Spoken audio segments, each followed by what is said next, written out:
Ladies and gentlemen, welcome to the Vandy Sports Podcast. Here's your host, Chris Lee. Commodore fans, on your feet.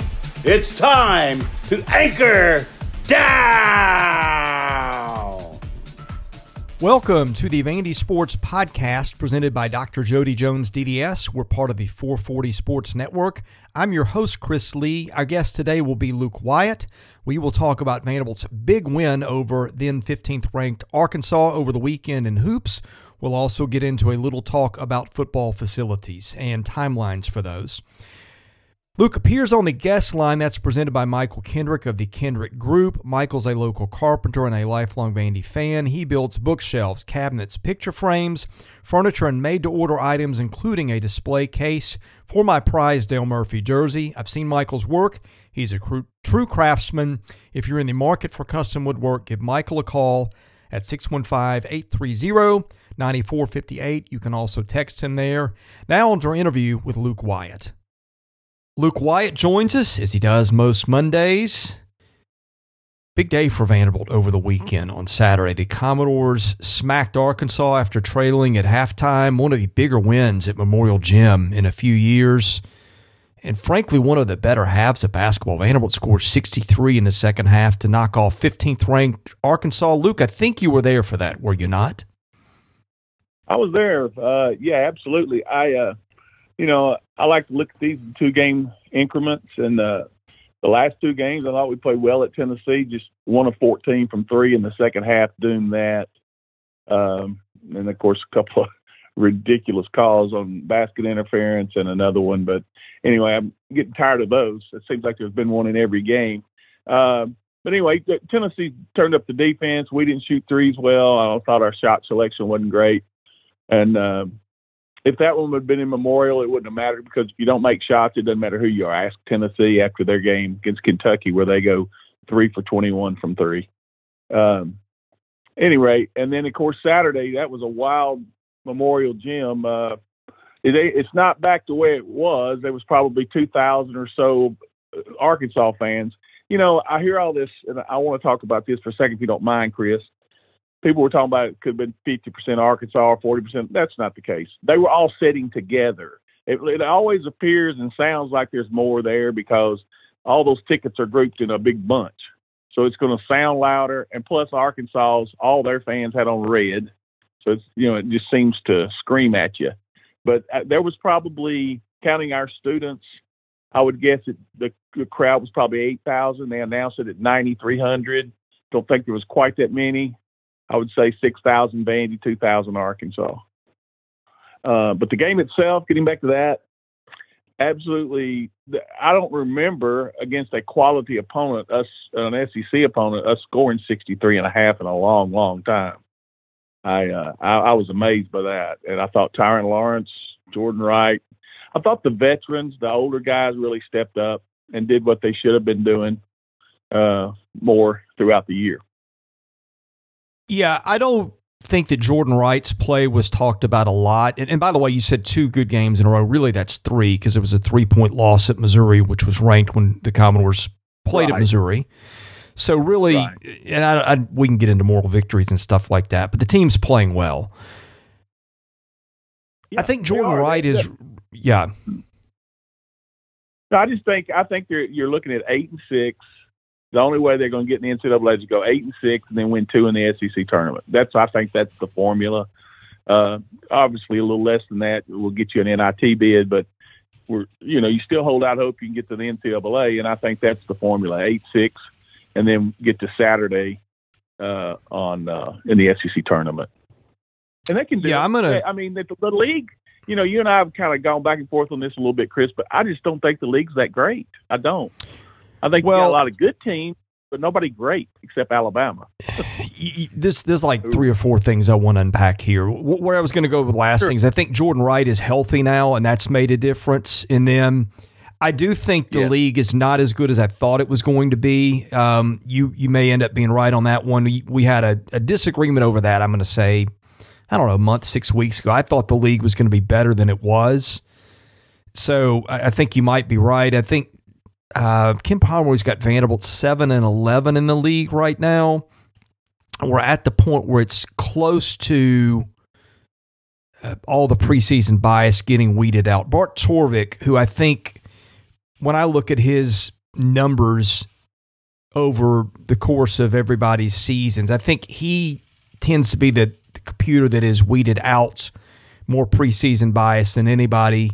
Has got them at 7-11 in the league, them being Vanderbilt with the 14-17 overall record. He's also got a thing, and I'm seeing if I can find it, to where they look at NCAA tournament chances. I looked this morning, and for what he had projected, he had Vanderbilt, the number 60 team, out of the field, which was, I'm sure destroyed by the out-of-conference stuff. But there's a couple things to bite off. There's a lot more to go into, and I definitely wanted to hit the officiating angle too, but just to tie up some loose ends on some things we discussed already, there you go. Well, let me ask you, and I'm not as big on the analytical stuff, but it's kind of like, you watch a pro football game and they got that probability to win. I think that's the stupidest thing. You score 7-7, and they got probability to win 91% for somebody, and then someone scores a touchdown, then the probability goes to 78%. That stuff means absolutely nothing to me. It's just like, for instance, they've got us, if Ken Pomeroy has us 7-11. So what happens if we upset Alabama Tuesday? Does he have us 9-9? Or what does he do then? I mean, I just think it's game by game, and that's the only way you can look at it. I don't, that projection stuff, I don't put a whole lot of stock in. I know it's a barometer. I get that, and there's a lot of times when it's accurate, but I go by the eye test and the gut test more than anything. That's just my opinion on that stuff. But anyway. Yeah, and I do increasingly too. I think like Arkansas is a team that I don't think is as good as the computers have got Arkansas rated right now. Now, look, a lot of that is because there was some built-in stuff with Trayvon Brazile and Nick Smith Jr. both playing. That's two of Arkansas's best four players. So that's factored in the games that they played that helped Arkansas to get where it got. And Kentucky's another team that some of the computers I thought Kentucky had higher than it should have been, although Kentucky goes to Knoxville and wins there, so maybe not. But yeah, I do think that both Sagarin and Torvik had Vanderbilt in the 6-7 league win forecast before the season, and that's kind of right where they are through the good and the bad at this point. Right. It's just one thing I think, you talk about strength of schedule, and I go back to the bad losses. I guess you still have to call, even though Southern missed 14-3, you still have to call it a bad loss. And then the VCU game we should have won. I think we're actually ahead of them in Ken Palm. And then obviously the Grambling game is the one that sticks in my craw. There's no excuse for that. None whatsoever. I don't care what Coach Stack says. That one you can't lose on your home floor. At any rate, the one thing that's saving grace for Vanderbilt is we have probably the toughest schedule in the SEC. I don't know if that's been ranked in any statistical category, but when you have to play Tennessee twice, Kentucky twice, Florida twice, then our other two is what? South Carolina, and who's our other team we play twice? Or is it just four teams? It's Kentucky, Tennessee, Alabama, and Florida. They're the four teams they play twice. And Carolina. And South Carolina. There's five, right. Yeah. So there's four teams there that are really in the top six, supposedly, in the conference. Correct? Yeah. Well, let's see. So my top. Here's how I'd rank the teams. In fact, I did it this morning. I would go Alabama number 1 unquestionably, Tennessee unquestionably 2. I would go Auburn 3, A&M 4, Missouri 5, Kentucky 6, Arkansas 7. That's how I'd rank it at the moment. Okay. Yeah. So basically, except for Missouri, we're playing pretty much maybe the toughest schedule, having to play those other teams twice.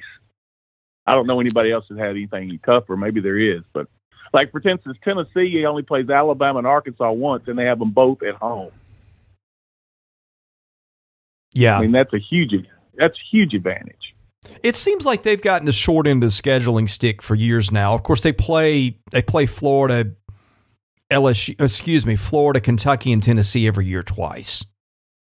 Right, and I get playing Kentucky and Tennessee twice. In fact, as a Vanderbilt fan, I want that to happen anyway. But now, how we drew Florida as the third, I don't know how they come around to doing that stuff. But I don't get it.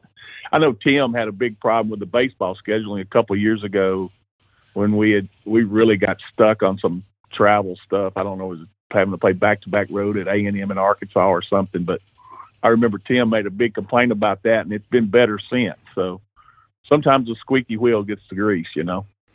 Okay, I did this for fun. I went over to Bart Torvik, again, one of the more respected computer things, forecasts out there. I've given, let's see, I'm going to predict in a win just for fun, just to see what it says, a win over every single team left on the schedule at Memorial Gym, and then just let it do whatever the probabilities say that they're going to do at this point, which that's very tilted towards Vanderbilt, right? That gives them wins over Alabama and Tennessee and Auburn and Kentucky.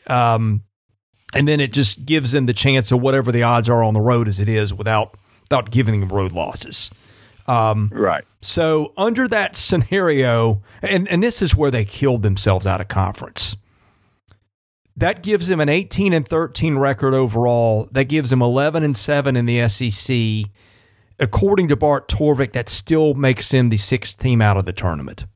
And again, these are forecasts. I don't know, but that's pretty loud. In other words, there's almost nothing they can do to get to the NCAAs without winning the conference tournament, according to this. Yeah, and I disagree with that. I think I agree what you're saying. I'm not arguing those numbers. Well, I mean, look, if they get to 11-7, they are on the bubble. And look, if some of these teams right in front of them fall a little bit, then maybe they're right there. But this is a computer; it does it without bias, and that just says they are a long, long way from getting that pre-conference performance is just going to be. And it happened to A&M last year too, right?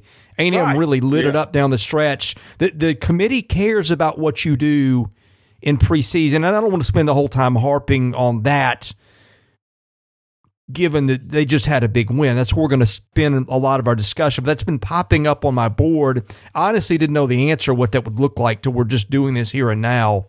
But if you're looking for what it would look like, that is an unbiased opinion from a computer. And by the way, the computers have got Alabama a 1 seed and Tennessee a 2 at this point. That the computers, again, this one being Bart Torvik.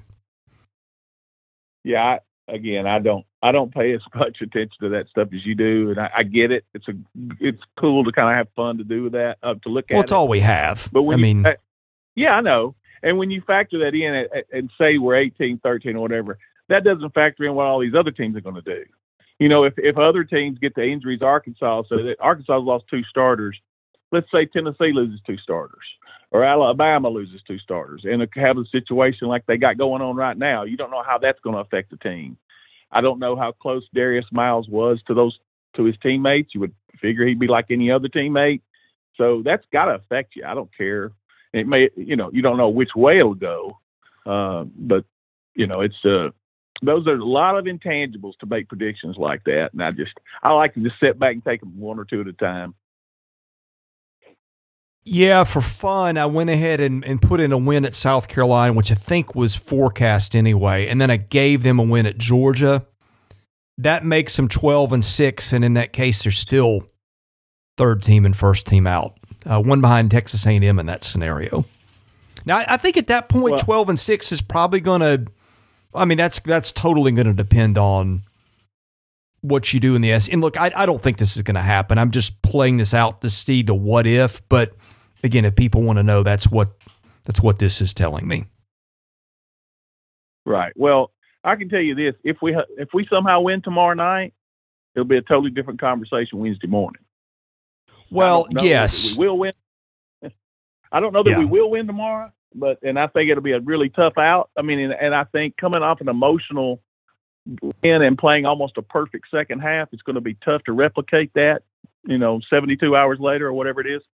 But, if it does happen, then you're having a totally different conversation if you've beaten Arkansas and Bama back to back. I want to ask you about the officiating. I don't remember if it was you or someone else, and I'm not warranting any of this is true or fair or anything. This is just what was said.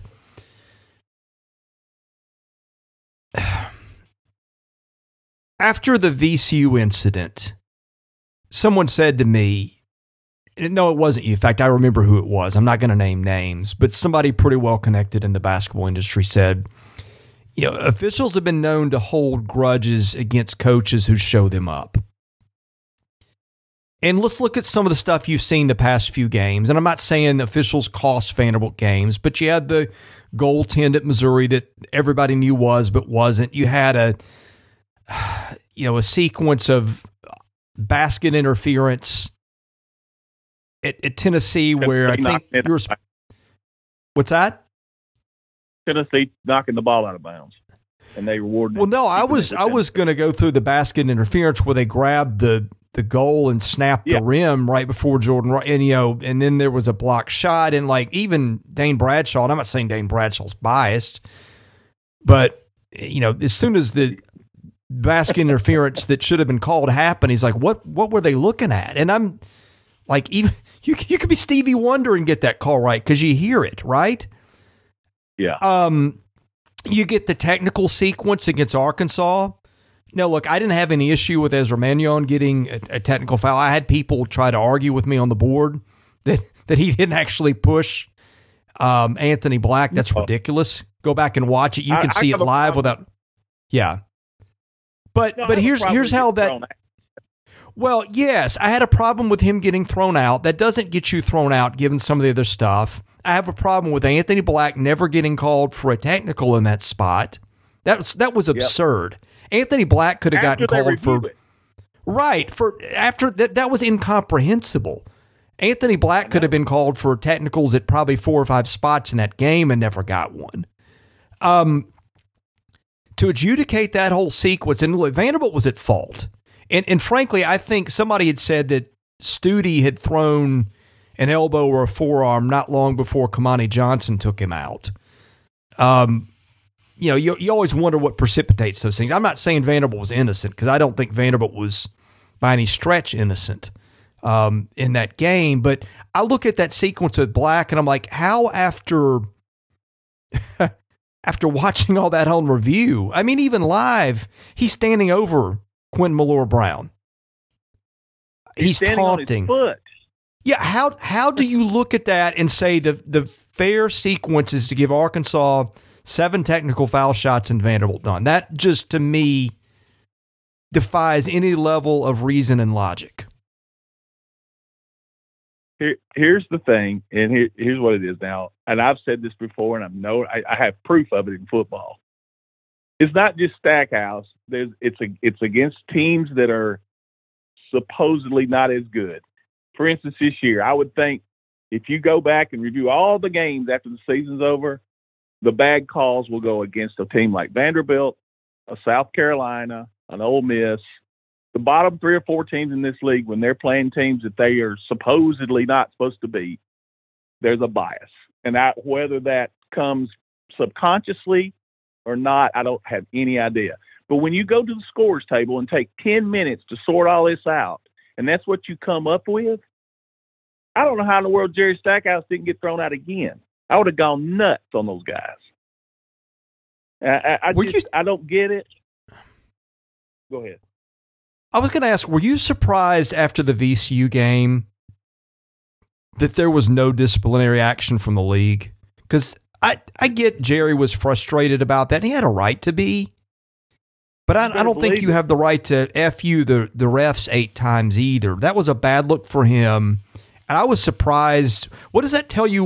Was that just because it wasn't an SEC game? It was at VCU?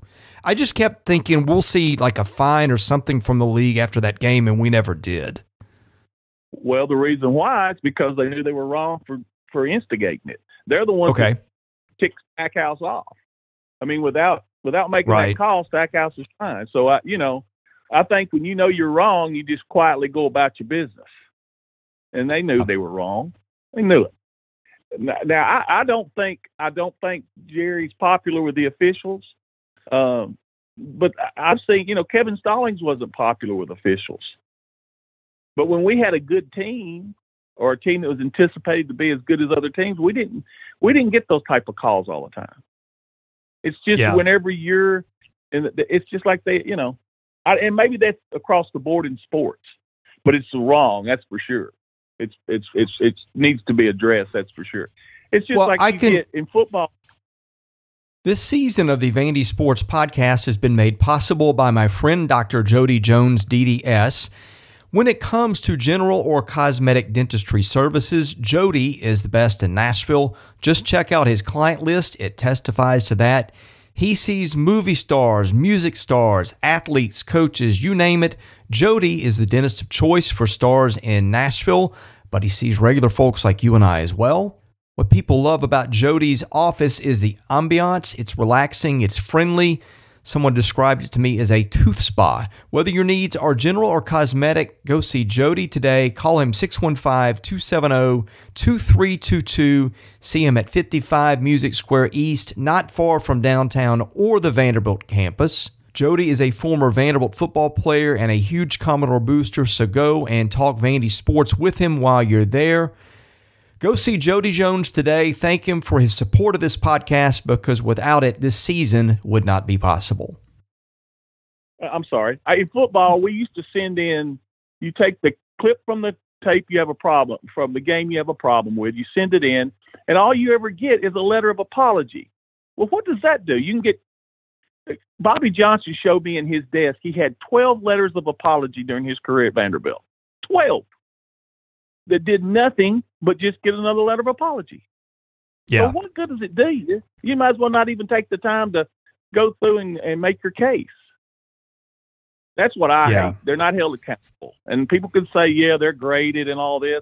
They are, but you can just see that there's politics in it. And people don't care if Vanderbilt wins, because Vanderbilt has a small fan base locally. Their fans, their students go all over the world and get jobs. They don't stay around Nashville, a lot of them. And so what's the big deal? If Vanderbilt loses, everyone's fine with that. That's just the way it is. And it's crap. It shouldn't be that way. Not to Vanderbilt, not to a bad Kentucky team in football, not to a bad South Carolina team in basketball. It should be fair. Let's just at least do that. Because most of the time, the teams that are better are going to win no matter what. Well, and to be clear, I can understand some of that going on. I can understand that going on, that the home team gets the call. Certainly Vanderbilt has had its share of that happen in Memorial. But what I can understand is when there are plays and situations that everybody can look at and know what to do. Right. And that's where they're getting the short end of the stick. And that's the part that I don't think is fair. Now, look, I'm sure he's not doing himself any favors. And But how can a guy like Eric Musselman be a favorite of the officials? Well, yes. I mean, Musselman does his fair share of antics, sure. too. Yeah, I mean, there's a lot of jerks in that business. Sure. There is. Let's just be honest. Yeah, and again, for Anthony Black not to get Wilson, and he's a great player. I love watching him play, but I don't know how, when they're handing out technicals at the rate they are, that he doesn't get one at any point. I mean, the taunting in game, at the foul line, the standing over a player, the taunting the players at halftime. I mean, wasn't that supposed to be like I don't know if it's a point of emphasis this year. It's a point of emphasis every year, I think. But yet Liam Robbins can tap his head, not say a word. Right. And get one. Yeah, I know. The enforcement is all over the board. It's just like, how does that happen? Yeah. Anyway, moving on to the game. That second half was something, man. They get down at halftime. They get the 7 technical foul shots. Robbins has got 2 fouls and plays, I think, 40 seconds of the first half. To come back and just be clicking on that many cylinders at once was really impressive. Well, let's look at it this way. If I tell you, Chris, okay, Ezra's out of the game, Trey Thomas is going to play the entire second half at the point guard. You're not going to play Paul Lewis any minutes to give him a blow. And that we were going to go 18 of 26 from the field, 21 of 23 from the free throw line, you would have thought I was crazy. Yeah. I didn't think. I was more worried. My biggest worry, and nothing against Trey, but my biggest worry was Trey playing the point the entire half, because he has usually in games had spurts where he'll make back-to-back turnovers or, make a couple of bad decisions that get you in trouble and get easy baskets for the other team. That's what I was worried about. But I don't think Arkansas pressured the ball near as much. There was a lot of token pressure, but as far as traps and stuff like that, they didn't do a whole lot of that. Are you ready for the mailbag? Yeah, let's go to that. Yeah, it'd be fun. All right, our mailbag is presented by Sutherland & Belk, a family-owned injury law firm. If you or a loved one has been hurt in an accident, give Taylor or Russell a call. That number, 615-846-6200. See what your rights are and if they can help. We've got a ton of questions in the mailbag today, and let's see where I want to start. Let's go here from Frida's boss. How do you view this freshman class as a whole? Do you feel like it has potential to be good players in this league? I think there's two that will definitely be good players. Now, one of them's got a lot of work to do defensively in Noah Shelby, but I think because of his shot-making ability, he'll be good. And I think Colin Smith's going to be really good. Now, the other three, I haven't seen enough. I think Lee Dort is definitely has the physicality part of it already. He's got to learn what to do offensively. He seems lost on that side of the ball, but I'll give him a check mark too. Now, Paul Lewis, I saw him in practice when I've come over there to see Eric Chafin and watch practice. So Paul Lewis, he looks great in practice. That's all I can tell you. And it's Malik D. I haven't seen enough of him. I can't make a judgment on him. All right, let's cycle through the basketball questions. And we've got some stuff with football facilities, which, by the way, we need to get into that today because it's starting to leak out about timelines and such. Knoxville Door 94, how do you see the Alabama game going? Well, I mean, common sense would tell you it's going to be a really tough matchup because they're a tough matchup for anybody in the country. I mean, if you win at Houston, Houston to me is the best team in the country, even though they're ranked number one. And you say, well, Luke, of course they are. They're ranked number one. I still think they're the best team.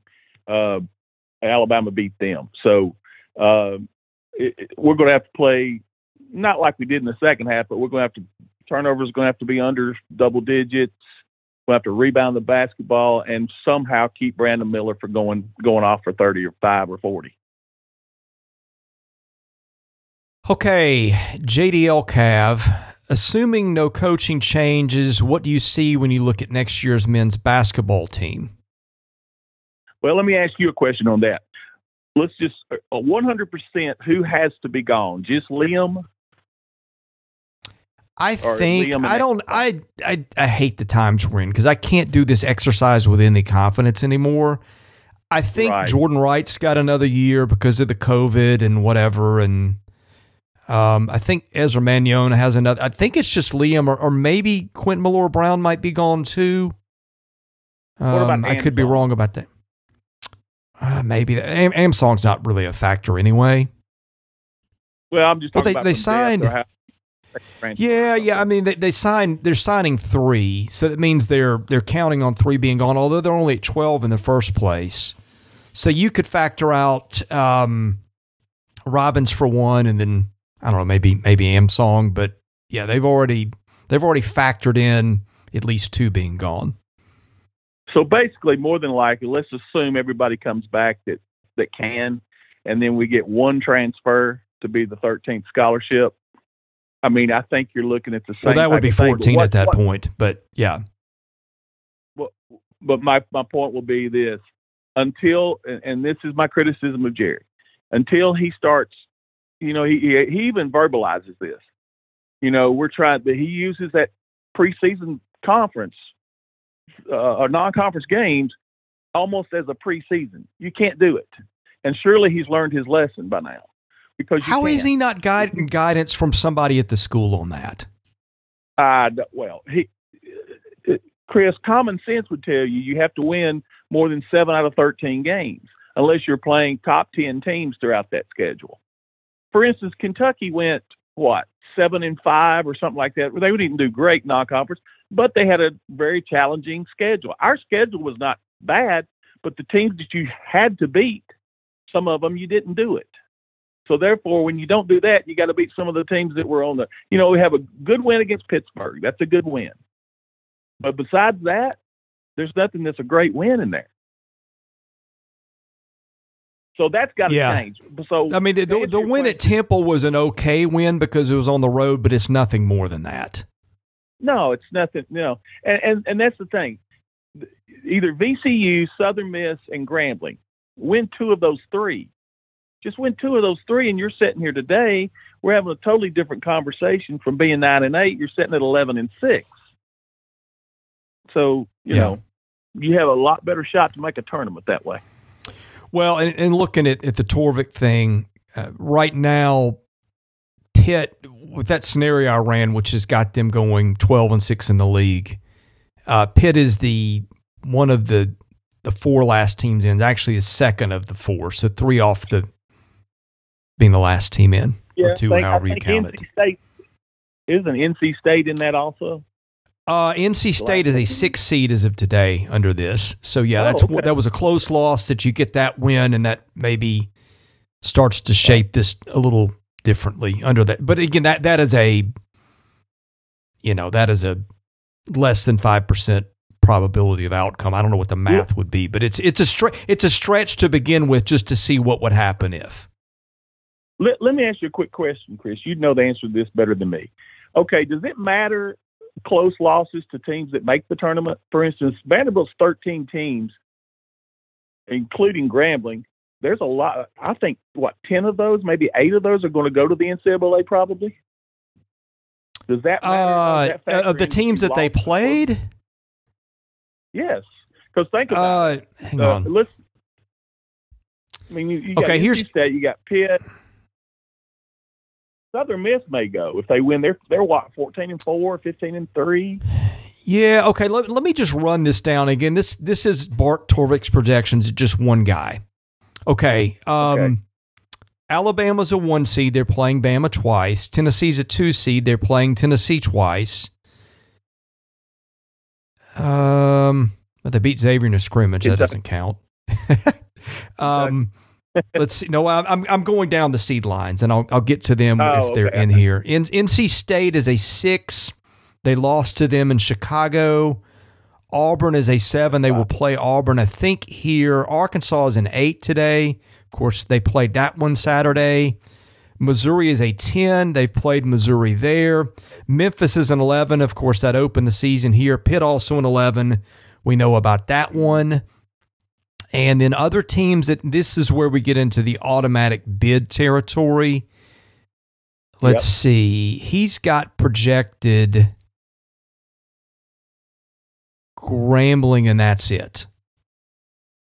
So that's 11 teams that are NCAA out of 30. Yeah, and a lot of those games have not happened to this point. Right. He doesn't have, I don't think he's got Southern Miss in there. Well, you missed St. Mary's. Oh, yes, I did definitely miss St. Mary's. St. Mary's he's got as a 5. So that's 12. Well, I mean, here's the real answer to your question. It depends on the committee, what emphasis they put on the computer numbers, because like most of the computers, they're designed to be predictive. Ken Pomeroy is not telling you what Vanderbilt's done. It's saying, okay, because he doesn't see a big difference in beating St. Mary's by 1 or losing to St. Mary's by 1. If you're in that ballpark with St. Mary's, then he sees you as being a good team. Ken Pomeroy, he's got Vanderbilt at 88 today. Now, like, you start winning some of those games, they're going to move up the computers. So it doesn't count as a stated criterion in how they pick teams. But if you put weight on the predictive computers, playing some of those teams close and losing would matter. Okay. That was my question, because that's another saving grace you can count. You got to hope those teams keep winning. Right. Okay. Do we answer that question, or do we take the roundabout on that one with other things? I forgot the question. Well, it was about what the roster for next year looks like. I think we kind of hit on it, but I don't know that we put a bow on it.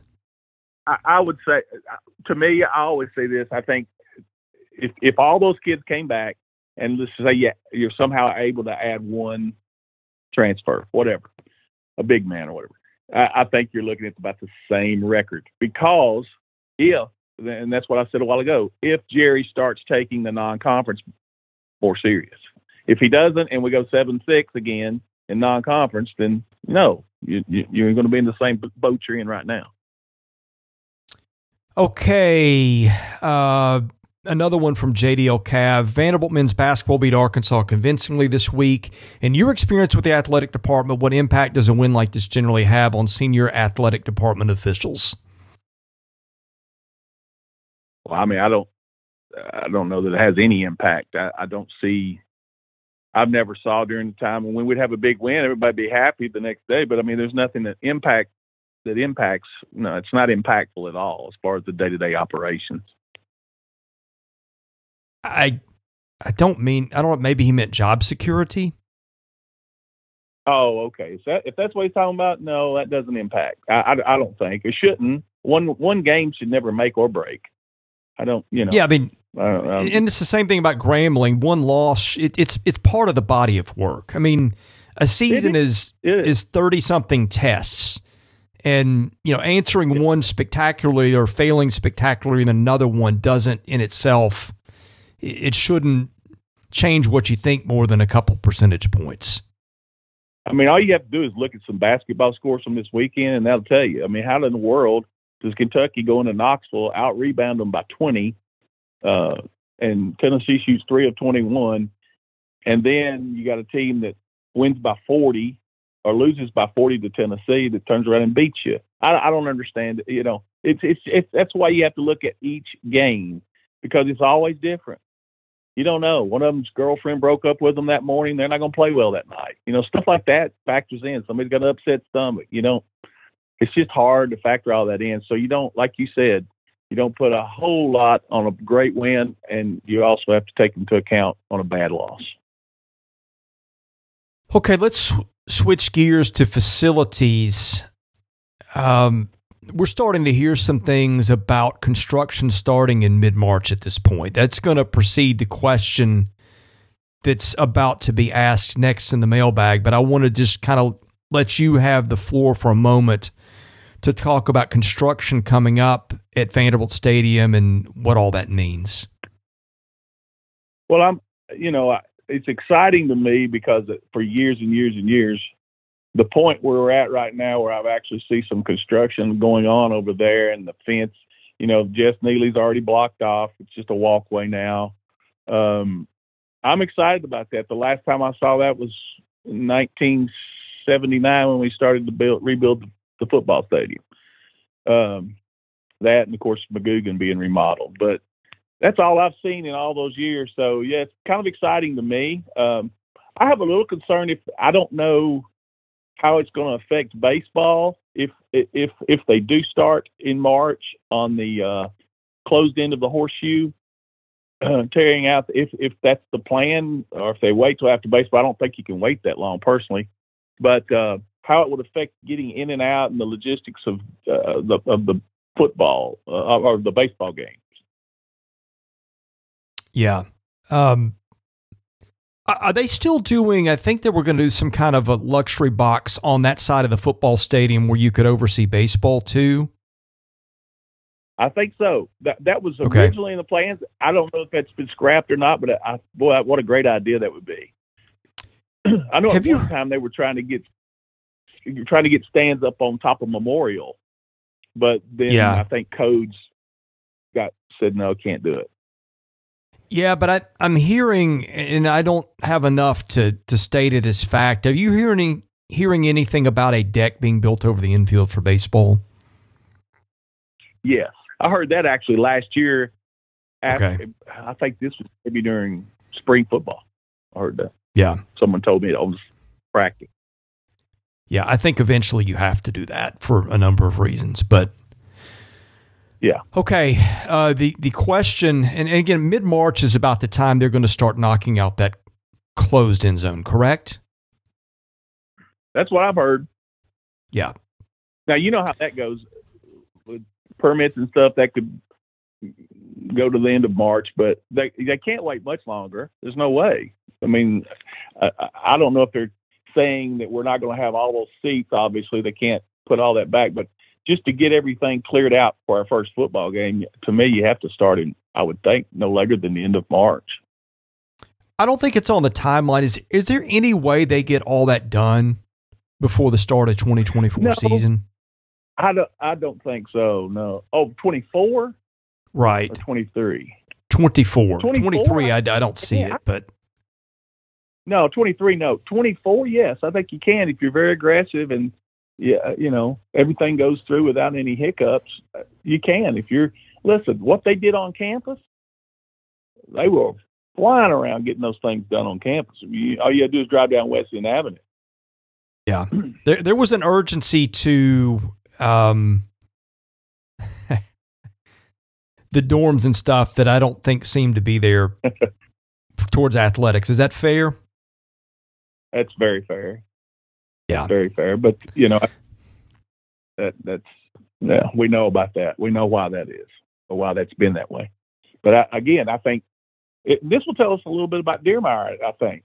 Not to put this on him at all, but if the construction goes fast and we do have everything done and in place pretty much by 24, I think you can credit Daniel Dearmeyer for that, because he's the one that's going to be able to push.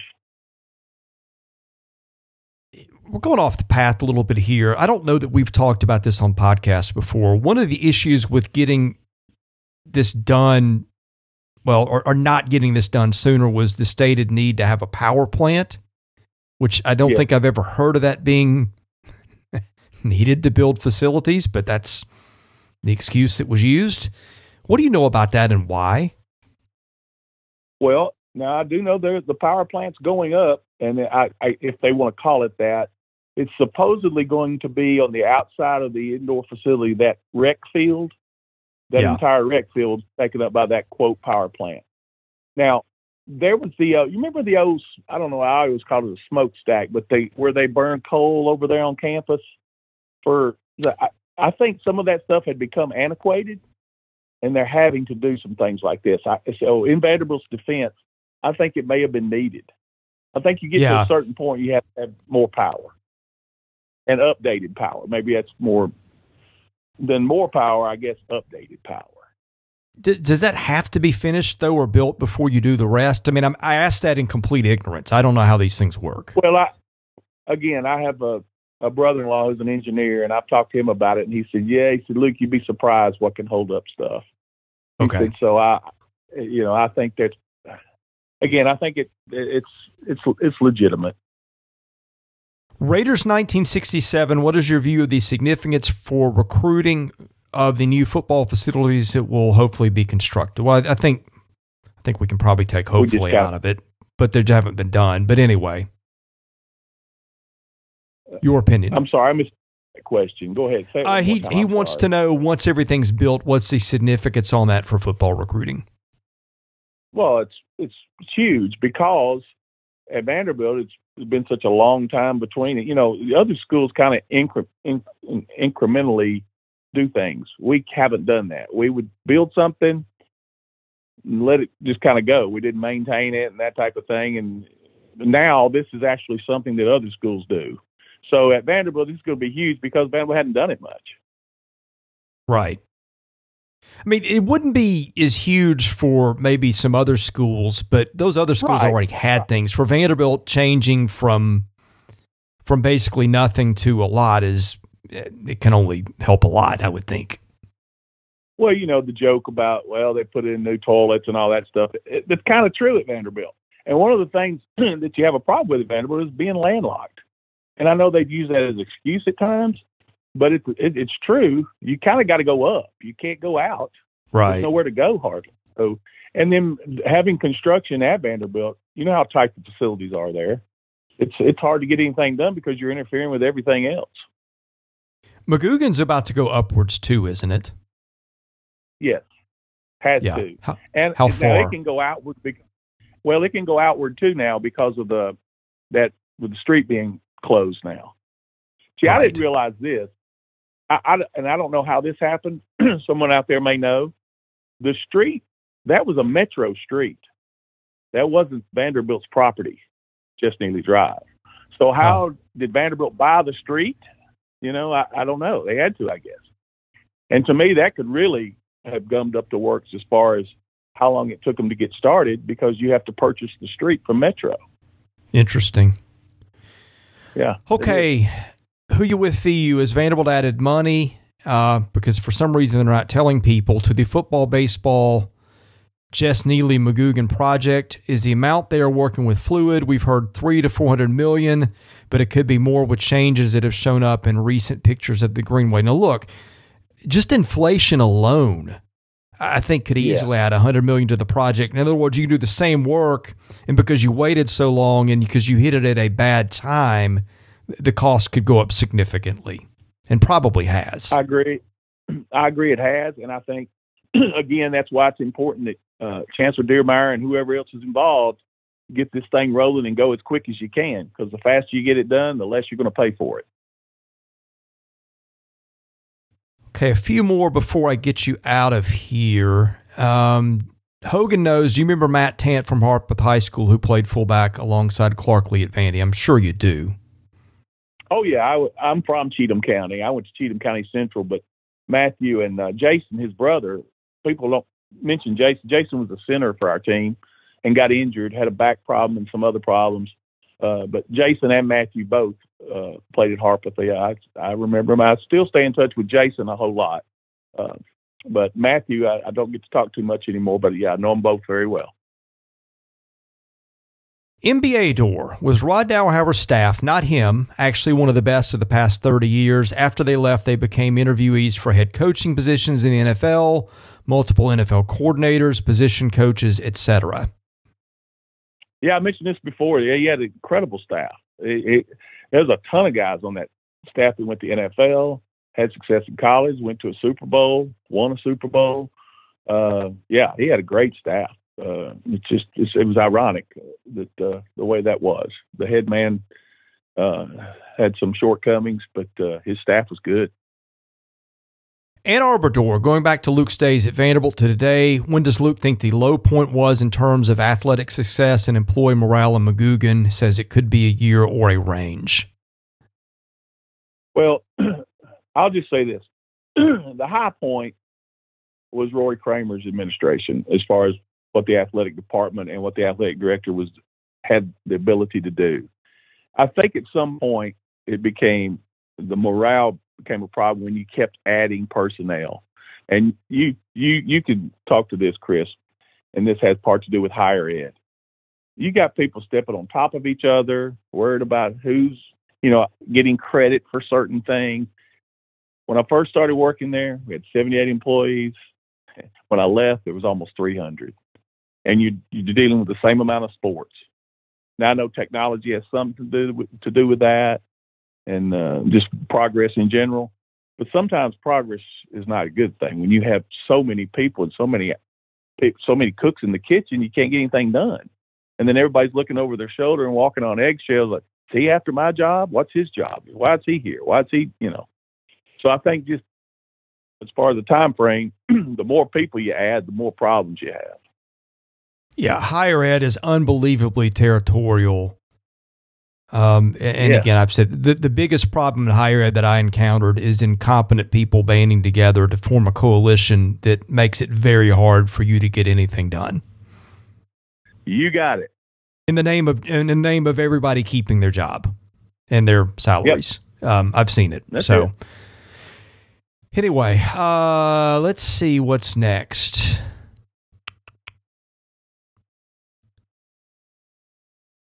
Let's see. Might be about it. That is it. So, okay, I'll throw it to you. Any parting thoughts on today's show? No, I just, I guess when we talk next Monday, we got Alabama, and then we got Georgia, the next two basketball games? Believe so. The Georgia game would be on the road. Yeah. So split. If we can get a split again, obviously, if you beat Alabama, now you're talking, we're kind of back in the ball game, so to speak, if you beat Alabama. But you got to I think you need to get a split here, because then you come back home and play Kentucky, which maybe they're getting their feet under them. I'm not sure about Kentucky. Yeah, Ken Pomeroy has got Vanderbilt as underdogs in the next 5 games. That includes the road trip to Georgia. Georgia's 13-4. I don't know if people know it, but Mike White has done a really good job down there. Yeah, they're winning a lot of close games. I noticed just about every one of their games is single digits, but they're winning. So that tells me they're doing a good job of late in the last 4 minutes of games taking care of leads. Here's how close these last 14 games are supposed to be. Ken Pomeroy's only got Vanderbilt favored outright in 2 of them, and yet he's got them winning 5. So that don't. So, well, here's how it makes sense. For instance, they're supposed to lose to Mississippi State, but they're a 49% favorite to win. They're supposed to lose to Florida, but they're a 46% favorite to win. What he's saying is all those games aren't going to go against them. They'll win a few of those that are borderline, and that's how you arrive at 7-11 instead of 4-14. Okay, so what was it before we beat Arkansas? I think he had them 6-12. So we won a game, and he added a game. Yeah, and well, I'm sorry, Chris. I don't mean to be flippant about it, but I'm sorry. I just don't. Again, I wait and see, because I can tell you this: if we get blown out by Bama, lose to Georgia, lose to Kentucky, that 7-11 is going to go down to 4-13 real quick, or 4-14 real quick. Right. You know how it is. I just kind of wait and see. It's that thing when I watch a ball game and that probability thing. I get so angry at that. Probability to win 51%. I don't know. Yeah, beating Arkansas moved them up from 97 to 88 in his rankings. So that's just one guy. Yeah, you just one the game. problem. Well, go ahead. I'm sorry. No, I was just saying you win one game, you move up 10 spots nearly. So I don't know. Yeah, I mean the problem at this point is it's 1 out of 17, so you're going to have diminishing returns on everything you do at this point. Sure. All right. Hey, Luke, thanks for joining me, and we'll look forward to catching you next week. By that point, there will have been games against Alabama and Georgia. There'll be one coming up against Kentucky the following day, and I look forward to rewinding all that with you. Sounds good, Chris. Have a great week. You do the same. Thank you for listening to today's episode. We thank our presenting sponsor, Jody Jones DDS. We thank our other sponsors, Sutherland and Belk and MyPerfectFranchise.net. If you're interested in sponsoring this podcast, and that's how we make this work, please email me at chrisley70@gmail.com. We also ask that you subscribe to our website, vandysports.com. That is $99 a year. You get things there that you don't get here. And, of course, please rate, review, and subscribe where you see our podcast. That helps us get noticed. Be sure to follow us on Twitter at vandysports.com. Follow me at chrisley70. And finally, subscribe to our Vandy Sports YouTube channel as well. Thank you for listening to the Vandy Sports Podcast, which is part of the 440 Network. I'm your host, Chris Lee. We'll catch you with another episode coming very soon.